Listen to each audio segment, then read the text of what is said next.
الحمد لله رب العالمين والعاقبة للمتقين والصلاة والسلام على سيد الأنبياء والمرسلين وعلى آله وصحبه أجمعين أما بعد. أعوذ بالله من الشيطان الرجيم. بسم الله الرحمن الرحيم. وتوبوا إلى الله جميعا أيها المؤمنون لعلكم تفلحون. محترم ناظرین و ناظرات، آج ہماری گفتگو کا جو عنوان ہے توبہ کی فضیلت. توبہ کس کو کہتے ہیں؟ توبہ کے معنی کیا ہوتے ہیں؟ توبہ کے معنی ہوتے ہیں پلٹنا.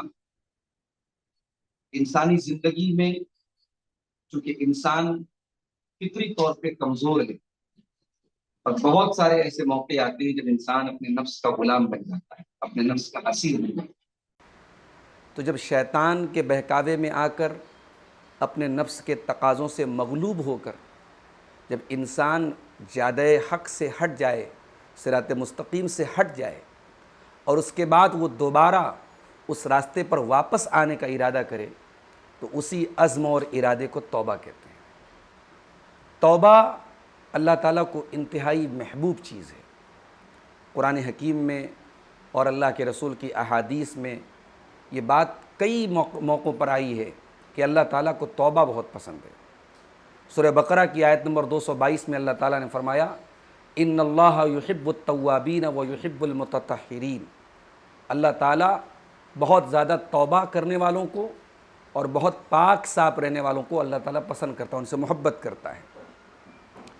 توبہ ایک ایسی چیز ہے کہ سچے دل سے اگر توبہ کی جائے تو اللہ تعالیٰ نہ صرف یہ کہ بندے کو معاف کر دیتا ہے، اس کی توبہ کو قبول کر لیتا ہے، بلکہ اس کے پچھلے تمام گناہوں کو اللہ تعالیٰ نیکیوں سے تبدیل کر دیتا ہے. چنانچہ اللہ تعالیٰ نے سورہ فرقان کی آیت نمبر 68 اور 69 اور 70 میں توبہ کا ذکر کیا. اللہ نے فرمایا وَمَن يَفْعَلْ ذَلِكَ يَلْقَ أَثَامًا، کہ اللہ تعالیٰ نے 3 بڑے گناہوں کا ذکر کیا، شرک، قتل اور زنا. اللہ نے فرمایا کہ اگر اس میں سے کوئی بھی گناہ اگر کوئی کرے گا تو بہت بڑی مصیبت اٹھائے گا، بہت بڑا گنہگار ہوگا.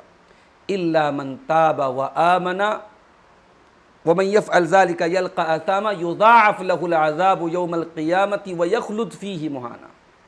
جو ان تینوں گناہوں میں سے کوئی گناہ کرے گا اس کو ڈبل اس کو سزا دی جائے گی، اور وہ جہنم کے عذاب میں ہمیشہ رہے گا ذلیل ہو کر کے. إِلَّا مَن تَابَ وَآمَنَ وَعَمِلَ عَمَلًا صَالِحًا فَأُولَٰئِكَ يُبَدِّلُ اللَّهُ سَيِّئَاتِهِمْ حَسَنَاتٍ. ہاں، جو توبہ کر لے، ایمان لے آئے اور نیک عمل کرے، سچی توبہ کرے، تو یہ وہ لوگ ہیں جن کے گناہوں کو اللہ تعالیٰ نیکیوں سے بدل دے گا. وَكَانَ اللَّهُ غَفُورًا رَحِيمًا، اور اللہ تعالیٰ بہت بخشنے والا، رحم کرنے والا ہے.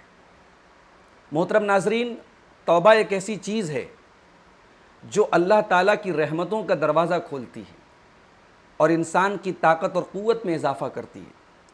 چنانچہ اللہ تعالیٰ نے سورہ ہود کی آیت نمبر 52 میں فرمایا کہ حضرت ہود علیہ السلام اپنی قوم سے کہتے ہیں کہ وَيَا قَوْمِ اسْتَغْفِرُوا رَبَّكُمْ ثُمَّ تُوبُوا إِلَيْهِ، اے میری قوم کے لوگوں اپنے رب سے استغفار کرو اور توبہ کرو. يُرْسِلِ السَّمَاءَ عَلَيْكُمْ مِدْرَارًا، اللہ تعالیٰ تمہارے اوپر موسلا دھار بارش نازل فرمائے گا. وَيَزِدْكُمْ قُوَّةً إِلَىٰ قُوَّتِكُمْ، اور تمہاری قوت میں مزید قوت اللہ تعالیٰ تم کو عطا فرمائے گا. ناظرین، توبہ کے بغیر کامیابی کا کوئی تصور ہی نہیں اللہ تعالیٰ کے یہاں آخرت میں. ہم توبہ کے بغیر کامیاب نہیں ہو سکتے. ہم انسان ہیں، ہم سے خطائیں سرزد ہوں گی اور ہمیں توبہ کرنی پڑے گی. اللہ نے فرمایا سورہ نور کی آیت نمبر 31 میں 31 میں وَتُوبُوا إِلَى اللَّهِ جَمِيعًا أَيُّهَا الْمُؤْمِنُونَ لَعَلَّكُمْ تُفْلِحُونَ، کہ اے مومنو اللہ کی بارگاہ میں سچی توبہ کرو، تم تبھی کامیاب ہو سکتے ہو. اللہ تعالیٰ نے جہاں بھی قرآن کریم میں گنہگاروں کا تذکرہ کیا ہے وہیں اپنے ان بندوں کا بھی تذکرہ کیا ہے جو توبہ کرتے ہیں، اور سچی توبہ کرنے والوں کو بدلے میں جنت ملے گی. اللہ تعالیٰ نے اس کا بھی اعلان کیا ہے. چنانچہ سورہ مریم کی آیت نمبر 59 اور 60 میں اللہ فرماتا ہے فَخَلَفَ مِن بَعْدِهِمْ خَلْفٌ أَضَاعُوا الصَّلَاةَ وَاتَّبَعُوا الشَّهَوَاتِ فَسَوْفَ يَلْقَوْنَ غَيًّا، کہ نبیوں کے بعد ایسے نالائق لوگ آئے جنہوں نے نمازوں کو ضائع کیا، خواہشات کی پیروی کی. ایسے لوگ جہنم کی ایک وادی جس کا نام غی ہے اس میں جائیں گے. الا من تاب وآمن وعمل صالحا، ہاں جو توبہ کر لے، ایمان لے آئے اور نیک عمل کرے، فَأُولَٰئِكَ يَدْخُلُونَ الْجَنَّةَ وَلَا يُظْلَمُونَ شَيْئًا، تو یہ وہ لوگ ہیں جو جنت میں داخل ہوں گے اور ان کے اوپر کوئی ظلم نہیں کیا جائے گا۔ توبہ ایک ایسی چیز ہے کہ اللہ تعالیٰ اس سے بہت خوش ہوتا ہے۔ اللہ کے پیارے نبی صلی اللہ علیہ وسلم صحیح مسلم کی ایک روایت میں آپ کا فرمان موجود ہے، آپ کہتے ہیں اللہ اشد فرحا بتوبۃ عبدہ حین یتوب الیہ من احدکم، جب بندہ اللہ تعالیٰ سے کی بارگاہ میں توبہ کرتا ہے تو اللہ بہت خوش ہوتا ہے، اتنا خوش ہوتا ہے۔ اس کی مثال آپ نے دی کہ جیسے ایک آدمی کسی چٹیل میدان میں ہو، فانفلتت منہ، اور اس کی سواری گم ہو جائے، وعلیہا طعامہ وشرابہ، اور اس کی سواری پر اس کا کھانا اور پینا بھی ہو، فأیس منہا، اور وہ بالکل مایوس ہو جائے، فأتی شجرتن، اور تھک ہار کر کے تلاش کرتے کرتے تھک کر کے وہ ایک پیڑ کے پاس آئے، فاضطجع فی ظلھا، اور پیڑ کے سائے میں وہ لیٹ جائے، اور اس حال میں کہ وہ مایوس ہو چکا ہے، فبینہ ہوا کذالک، اور وہ اسی حال میں لیٹا ہوا ہے کہ اچانک اس کی سواری اس کے پاس موجود ہو اور اس کا سارا سامان وغیرہ اس کے پاس آ جائے، فأخذ بخطامہا، تو وہ اپنی سواری کی لگام کو پکڑ کر کے مارے خوشی کے کہتا ہے اللہم انت ربی وانا، اللہم انت عبدی وانا ربک، اے اللہ تو میرا بندہ ہے میں تیرا رب ہوں۔ مارے خوشی کے اخطأ من شدت الفرح، مارے خوشی کے اس کے الفاظ، اسے اپنے الفاظ پر کنٹرول نہ رہا ہو اور اس نے مارے خوشی کے اللہ تعالیٰ کو اپنا بندہ کہہ دیا اور جو ہے اپنے آپ کو رب کہہ دیا۔ تو اس بندے کو جتنی خوشی ہوتی ہے اس سے کہیں زیادہ خوشی جب بندہ اللہ تعالیٰ سے توبہ کرتا ہے اللہ کو ہوتی ہے۔ ناظرین، ہم سب آدم کی اولاد ہیں، اور آدم کی اولاد کے اندر اللہ تعالیٰ نے خطا کا مادہ رکھا ہے۔ اللہ کے پیارے نبی فرماتے ہیں، ترمذی کی حسن درجے کی روایت ہے، کلو ابن آدم خطاء وخیر الخطائین التوابون، آدم کے تمام بیٹے خطا کار ہیں اور سب سے بہترین خطا کار وہ ہیں جو توبہ کر لیں، اللہ کی بارگاہ میں رجوع کر لیں۔ اب آئیے ہم یہ جاننے کی کوشش کریں کہ ہم سب اتنی عظیم چیز ہے توبہ، اور قرآن میں اللہ تعالیٰ بار بار اپنے بندوں کو توبہ کی دعوت دیتا ہے۔ چنانچہ قرآن کریم کی ایک آیت جس کے بارے میں حضرت عبداللہ بن مسعود کہتے ہیں کہ یہ اللہ کے بندوں کو سب سے زیادہ امید دلانے والی آیت ہے، یہ سورہ زمر کی آیت نمبر 53 ہے۔ اللہ نے فرمایا قل یا عبادی الذین اسرفوا علی انفسہم لا تقنطوا من رحمت اللہ، کہ اے میرے نبی آپ کہہ دیجئے کہ اے میرے وہ بندو جنہوں نے گناہ کر کر کے اپنی جانوں پر ظلم کیا ہے، لا تقنطوا من رحمت اللہ، تم اللہ کی رحمت سے کبھی مایوس مت ہونا، ان اللہ یغفر الذنوب جمیعا انہ هو الغفور الرحیم، اللہ تمہارے تمام گناہوں کو معاف کر دے گا، اللہ بہت بخشنے والا رحم کرنے والا ہے۔ تو قرآن میں اللہ بار بار توبہ کی دعوت دے رہا ہے، اپنے گنہگار بندوں کو آس دلا رہا ہے کہ تم اگر، ہمارے ایک کہاوت بولی جاتی ہے کہ صبح کا بھولا شام کو لوٹ جائے تو اسے بھولا نہیں کہتے، اللہ تعالیٰ کے یہاں تو عجیب اصول ہے، صبح کا بھولا شام کو نہیں، کبھی کا بھولا، زندگی کا سب سے بڑا گنہگار بھی اگر اللہ کی بارگاہ میں سچی توبہ کر لے اللہ معاف کرنے کو تیار ہے۔ بڑا مشہور واقعہ ہے بنی اسرائیل کے اس آدمی کا، بخاری اور مسلم کے اندر وہ حدیث موجود ہے، جس نے 99 لوگوں کا قتل کیا تھا، اور پھر اس کے دل میں توبہ کا خیال آیا اور اس نے پتہ کیا کہ اس دور کا سب سے بڑا عالم کون ہے۔ لوگوں نے بتایا فلاں کے پاس چلے جاؤ، وہ عالم نہیں تھا، راہب تھا۔ اس کے پاس جا کے اس نے کہا کہ میں نے 99 لوگوں کو قتل کیا ہے، میں توبہ کرنا چاہتا ہوں۔ تو چونکہ وہ عالم نہیں تھا اس نے غلط جواب دیا، اس نے کہا کہ نہیں تمہاری توبہ قبول نہیں ہو، تم اتنے بڑے قاتل ہو 99 لوگوں کے۔ تو اس نے مارے غصے کے اس کو بھی قتل کر دیا، اب 100 لوگوں کا وہ قاتل ہو گیا۔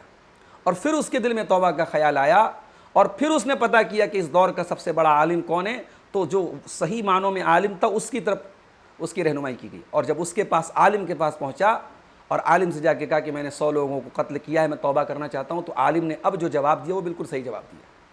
اس نے کہا کہ کون ہے جو تمہارے اور تمہاری توبہ کے درمیان رکاوٹ بنے؟ اگر تم اللہ تعالیٰ سے سچی توبہ کرنا چاہتے ہو تو یقیناً کر سکتے ہو۔ تو ناظرین، سوال یہ پیدا ہوتا ہے کہ ہم توبہ کرنا چاہتے ہیں، اس کے لیے راستہ کیا ہے، طریقہ کیا ہے؟ توبہ کرنے کے لیے ہمیں کون سی چیزوں کو اپنانا پڑے گا؟ یہ بہت اہم چیز ہے۔ اس میں سب سے پہلی چیز جو ہے وہ ہمیں گناہوں کی خطرناکی کو سمجھنا پڑے گا۔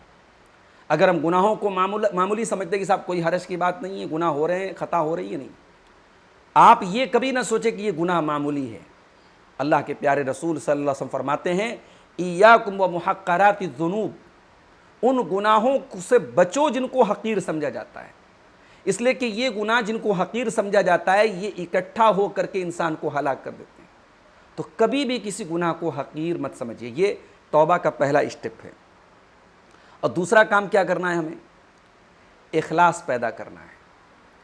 اگر آپ کسی دنیا میں کسی کے ڈر سے گناہ چھوڑ رہے ہیں تو یہ توبہ نہیں ہے، دنیا میں کسی کو خوش کرنے کے لیے گناہ چھوڑ رہے ہیں تو یہ توبہ نہیں ہے، اخلاص کے ساتھ خالص اللہ کے لیے آپ گناہوں کو چھوڑیں تو یہ توبہ ہے۔ اسی لیے آپ دیکھیں کہ جب اللہ تعالیٰ نے حضرت یوسف کا واقعہ بیان کیا، حضرت یوسف علیہ السلام کو ایک عورت نے اپنے جال میں پھنسانے کی کوشش کی اور وہ بچ گئے، تو اللہ نے کیا فرمایا؟ كَذَلِكَ لِنَصْرِفَ عَنْهُ السُّوءَ وَالْفَحْشَاءَ، ہمیں یوسف کو بچانا تھا برائی سے اور بے حیائی سے۔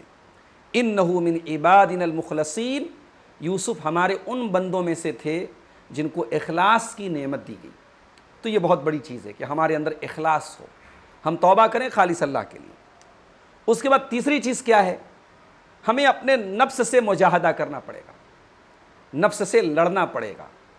نفس بہت آسانی سے نہیں مانے گا توبہ کرنے کے لیے۔ اللہ کے نبی فرماتے ہیں، مسند احمد کی صحیح روایت ہے، وَالْمُجَاهِدُ مَنْ جَاهَدَ نَفْسَهُ فِي طَاعَةِ اللَّهِ، کہ ایک مجاہد تو وہ ہوتا ہے جو اللہ کی راہ میں جہاد کرتا ہے، جان مال کی قربانی کرتا ہے، لیکن حقیقت میں مجاہد وہ ہے جو اپنے نفس سے جہاد کرے اللہ کی اطاعت کے کاموں میں۔ آپ کا نفس مانے یا نہ مانے، آپ اپنے نفس کو اللہ کی اطاعت کے کاموں میں لگائیں اور اللہ کی معصیت کے کاموں سے بچائیں، یہ سب سے بڑا جہاد ہے۔ اس کے بعد چوتھی چیز کیا ہے؟ توبہ اگر کرنا ہے موت کو یاد کریں۔ آج کل ویسے بھی اچانک موتیں بہت ہو رہی ہیں، کون سا ایکسیڈنٹ، کون سی بیماری، کون سا ہارٹ اٹیک، کون سی بیماری آپ کی موت کا پروانہ لے کے آئے آپ نہیں جانتے۔ موت کو یاد کیجیے۔ اللہ کے پیارے رسول صلی اللہ علیہ وسلم فرماتے ہیں اکثروا ذکر ہادم اللذات یعنی الموت، کہ لذتوں کو توڑ دینے والی چیز موت کو کثرت سے یاد کرو۔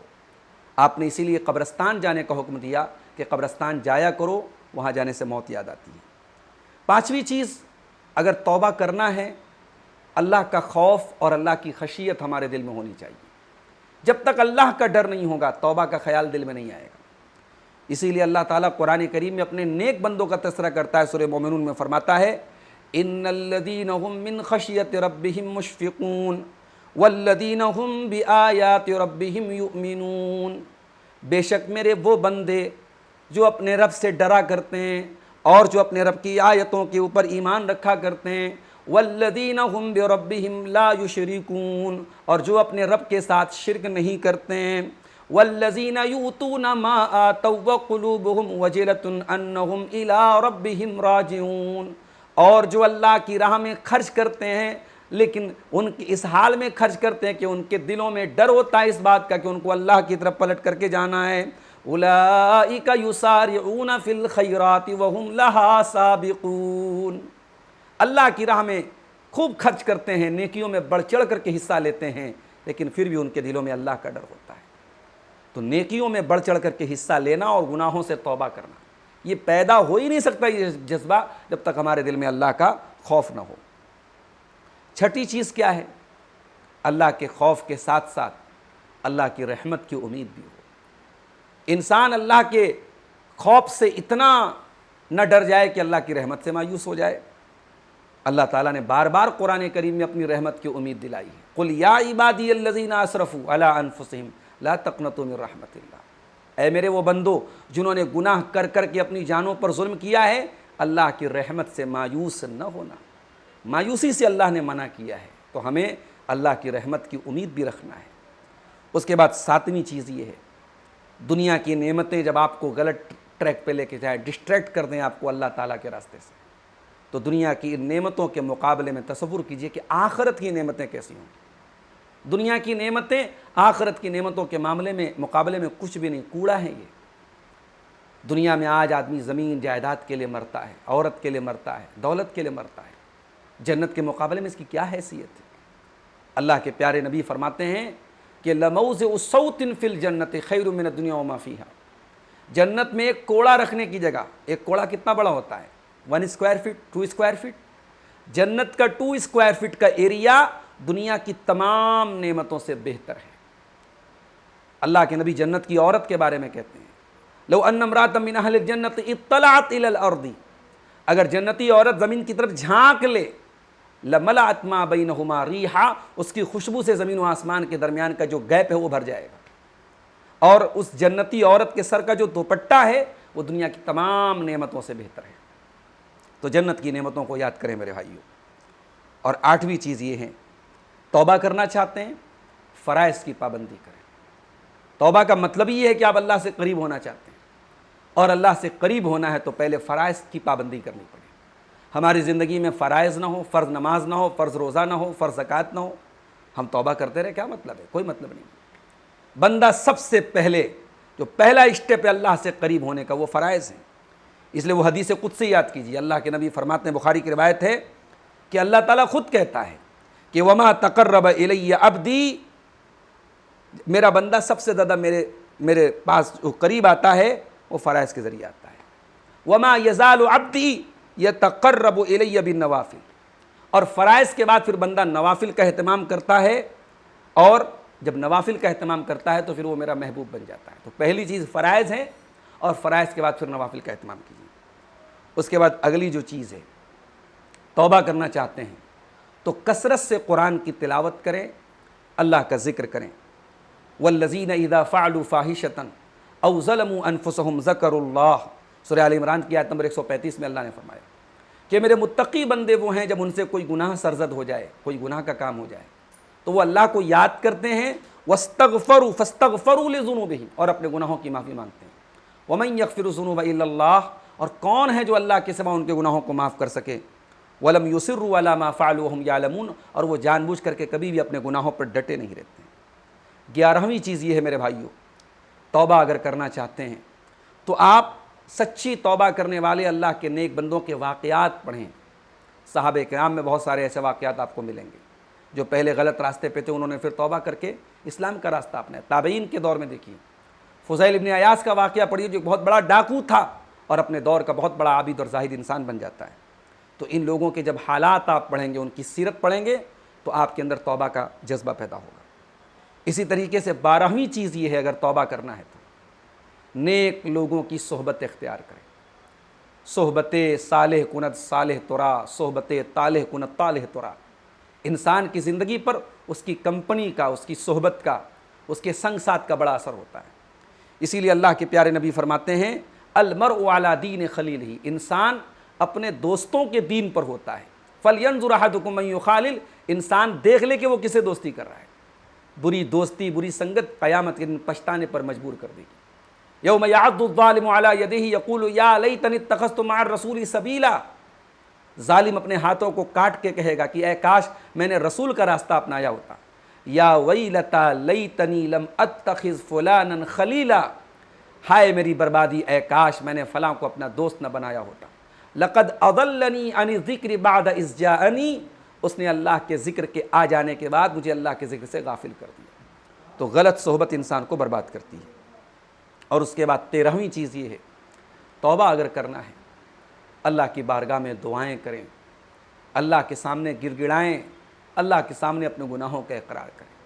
وہ آنسو اللہ کی نظر میں بڑے قیمتی ہیں جو تنہائی میں اللہ کی بارگاہ میں بہتے ہو۔ یاد کیجئے وہ حدیث، سبعۃ یظلھم اللہ فی ظلہ یوم لا ظل الا ظلہ، قیامت کے دن 7 ایسے لوگ ہوں گے جن کو اللہ تعالیٰ اپنے عرش کا سایہ دے گا۔ ان 7 خوش نصیبوں میں ایک اللہ کا وہ بندہ بھی ہوگا، وَرَجُلٌ ذَكَرَ اللَّهَ خَالِيًا فَفَاضَتْ عَيْنَاهُ، جس نے تنہائی میں اللہ کو یاد کیا ہو اور اس کی آنکھوں سے آنسو بہہ پڑے۔ تو اللہ تعالیٰ کو وہ بندے بہت پسند ہیں میرے بھائیوں۔ اللہ کے نبی دعائیں کیا کرتے تھے، یا مقلب القلوب ثبت قلبی علی دینک، اے دلوں کے پلٹنے والے میرے دل کو اپنے دین کی طرف پلٹ دے۔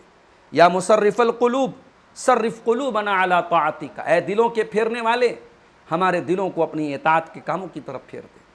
ہمارے دل، بنی آدم کے دل رحمان کی 2 انگلیوں کے درمیان ہیں، رحمان جیسے چاہتا ہے ان دلوں کو حرکت دیتا ہے۔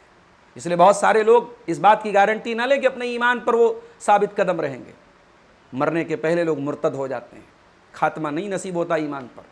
اسی لیے اللہ سے دعائیں کرتے رہیں کہ اللہ حسن خاتمہ کی توفیق دے۔ ربنا لا تزغ قلوبنا بعد اذ هديتنا وهب لنا من لدنك رحمة انك انت الوهاب، پروردگار ہدایت دینے کے بعد ہمارے دلوں میں کجی پیدا نہ ہو، اور ہمیں اپنی طرف سے تو خصوصی رحمت عطا فرما۔ تو یہ وہ چند اسباب ہیں جن کو اپنا کر کے ہم اگر توبہ کریں تو انشاءاللہ ہماری توبہ قبول ہوگی۔ آج کے ہمارے اس درس کا یہی خلاصہ ہے کہ ہم اللہ تعالیٰ کی بارگاہ میں سچی توبہ کریں، اللہ تعالیٰ سے اپنے گناہوں کی معافی مانگیں، اور ہم یہ یاد رکھیں اللہ سے کچھ بھی چھپا نہیں ہے، اللہ سے کچھ بھی چھپا نہیں ہے۔ حضرت لقمان نے اپنے بیٹے سے کیا کہا تھا؟ یا بنی انہا ان تک مثقال حبۃ من خردل فتکن فی صخرۃ او فی السماوات او فی الارض یأت بها اللہ۔ اے میرے بچے، ایک رائی کے دانے کے برابر بھی اگر کوئی چیز ہے، کسی چٹان کے اندر ہے، آسمانوں میں کہیں ہیں، زمین پہ کہیں ہیں، اللہ اس رائی کے دانے کے برابر چیز کو بھی سامنے لے آئے گا۔ میرے بھائیوں، میری بہنوں، اللہ کے علم، اس کی قدرت سے ہم کیسے بچ سکتے ہیں؟ دنیا کے بڑے بڑے کیمروں کی جہاں رسائی نہیں، اللہ کا کیمرہ وہاں پہ موجود ہے۔ اللہ کے فرشتے وہاں پر بھی ہمارے اعمال کو کیچ کر رہے ہیں، ریکارڈ کر رہے ہیں، اور یہ ریکارڈنگ انسانی ریکارڈنگ نہیں ہے، یہ کبھی برباد نہیں ہوگی، یہ کھلے گی قیامت کے دن۔ وَوُضِعَ الْكِتَابُ، قیامت کے دن کتاب رکھی جائے گی۔ فَتَرَى الْمُجْرِمِينَ مُشْفِقِينَ مِمَّا فِيهِ، اور جو مجرم ہوں گے وہ ڈر رہے ہوں گے اپنی کتاب کو دیکھ کے، اور کہہ رہے ہوں گے یا ویلتنا ما لہذا الکتاب لا یغادر صغیرۃ ولا کبیرۃ الا احصاها، یہ کیسی کتاب ہے، ہر چھوٹا بڑا عمل اس کتاب کے اندر، اس نامہ اعمال کے اندر، اس ریکارڈ کے اندر موجود ہے۔ تو میرے بھائیوں، اس ریکارڈ سے ڈریے، وہ کتاب ہم سب کی کھولی جائے گی قیامت کے دن۔ اس سے پہلے کہ وہ دن آ جائے جب ہم پچھتائیں گے اور ہمیں پچھتانے سے کچھ حاصل نہیں ہوگا، ہم دنیا میں سچی توبہ کر لیں، اللہ سے معافی مانگ لیں، اللہ کے حضور گڑگڑا لیں، اور کوشش یہ کریں۔ دیکھیے، توبہ کی 4 شرطیں بھی میں بتا دوں آپ کو۔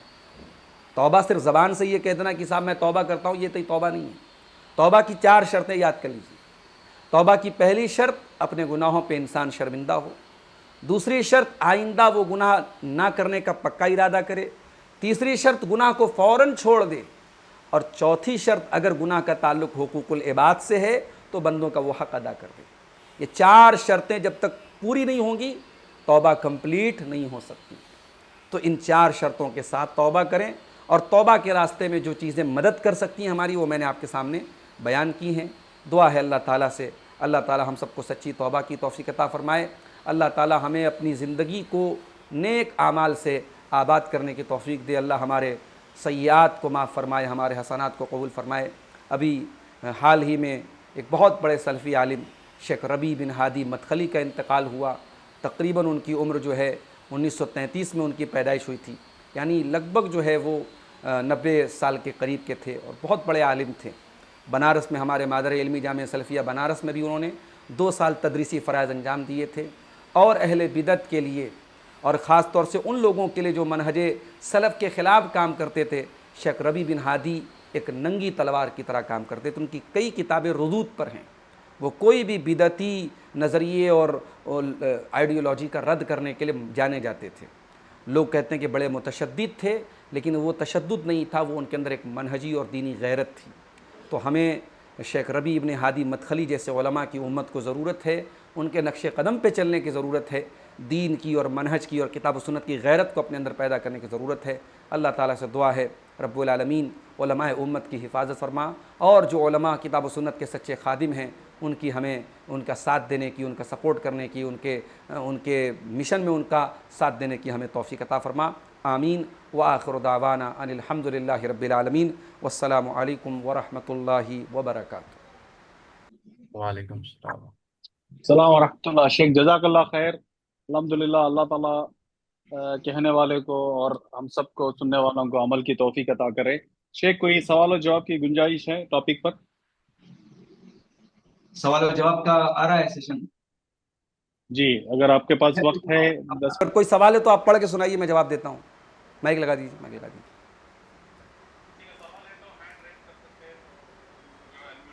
جن کا بھی سوال ہے وہ بول کر کے پوچھیں، میں جواب دے دوں گا انشاءاللہ۔ لکھ کر کے بھی، کیوں موبائل کی اسکرین میرے سامنے نہیں ہے، تو آپ بول کر کے پوچھیں، میں جواب دیتا ہوں انشاءاللہ۔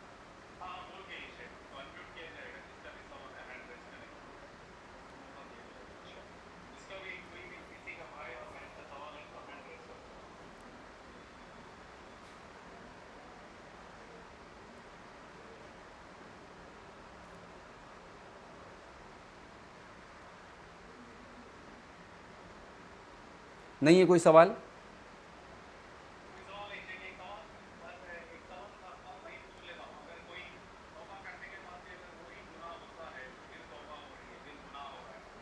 دیکھیے اگر توبہ کرنے کے بعد دوبارہ انسان گناہ کرتا ہے، اس کا مطلب کہ وہ اپنی توبہ میں سچا نہیں ہے، اپنی توبہ میں مخلص نہیں ہے۔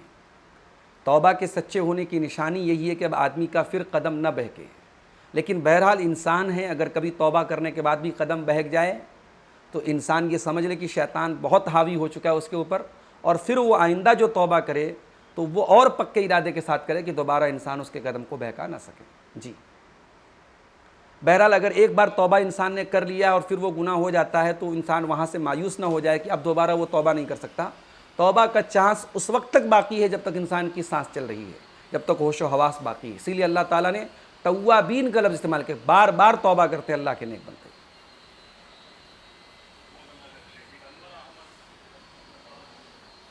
جی وعلیکم السلام ورحمۃ اللہ۔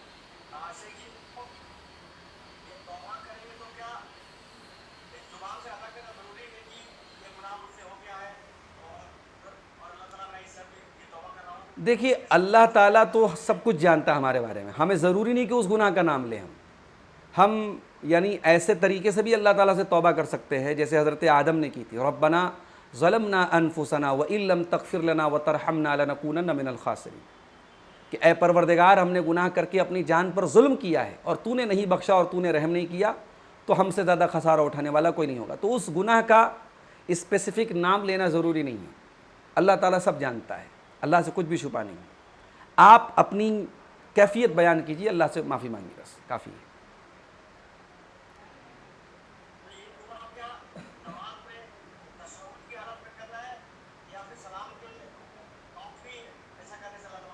کون سی دعا؟ کون سی؟ یہ دعا عام دعا ہے، قرآن کی دعا ہے، اس کو آپ کبھی بھی پڑھ سکتے ہیں۔ تشہد میں التحیات اور درود شریف پڑھنے کے بعد اللہ کے رسول کی حدیث ہے کہ انسان آزاد ہے، کوئی بھی دعا کر سکتا ہے، وہاں پہ بھی آپ پڑھ سکتے ہیں۔ آپ نماز کے بعد جب آپ اپنی یعنی دعا کریں، پرسنل اللہ تعالیٰ سے کچھ مانگنا چاہیں تو اس دعا میں بھی آپ یہ دعا پڑھ سکتے ہیں۔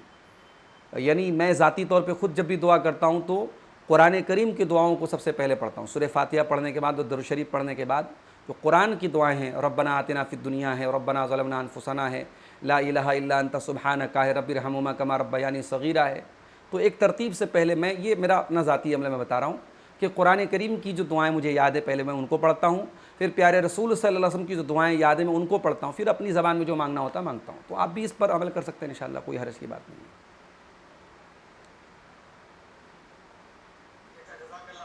ویاک بارک اللہ فیک۔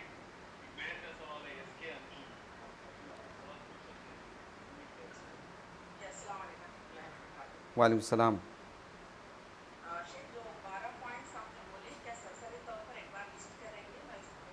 میں انشاءاللہ یہ 12 پوائنٹ جو میں نے بتائے ہیں میں اس کو لکھ کر کے تحریری شکل میں فارورڈ کر دوں گا انشاءاللہ، جتنے لوگ میٹنگ میں شامل ہوئے سب کو مل جائیں گے انشاءاللہ، ریٹن شکل میں مل جائیں گے انشاءاللہ۔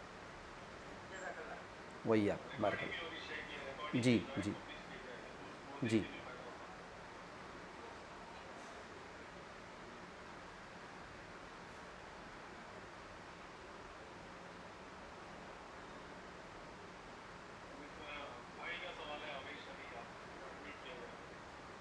کیا سوال ہے؟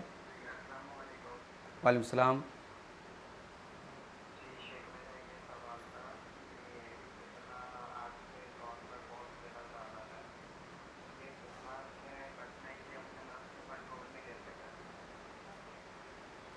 کیا کہہ رہے ہیں؟ آواز بہت ہم کو تھوڑا سا کلیئر نہیں آئی، کیا پوچھے آپ نے؟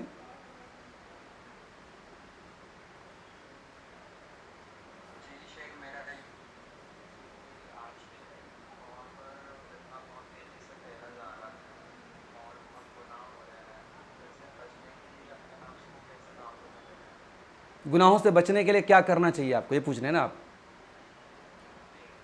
دیکھیے گناہوں سے بچنے کے لیے سب سے پہلا کام جو ہے وہ آپ یہ کیجئے کہ اگر نماز کی پابندی نہیں کرتے ہیں تو نماز کی پابندی کیجیے، ٹھیک ہے؟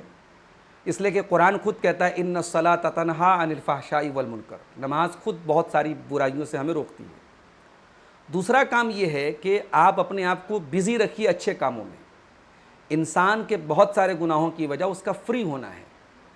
آپ اچھی ایکٹیویٹیز میں اپنے آپ کو بزی رکھیے، اپنے کام میں، اپنے بزنس میں، اپنی جاب میں.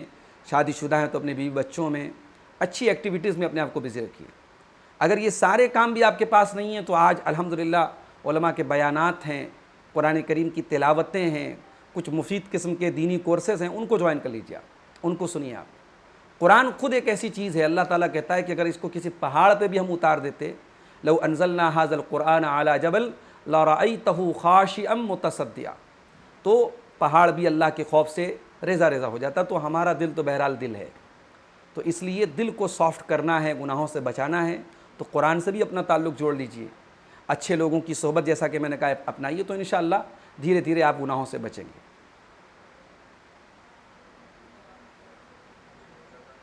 اور باقی یہ بات یاد رکھیے کہ فتنوں کا دور ہے، برائیوں کا دور ہے.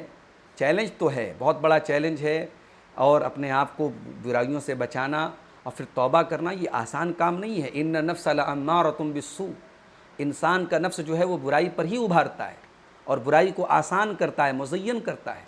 لیکن ایسے حالات میں اپنے نفس کو بچانا یہی اصل امتحان ہے اور یہی جنت کا راستہ ہے. اسی کا نام تقویٰ ہے. جی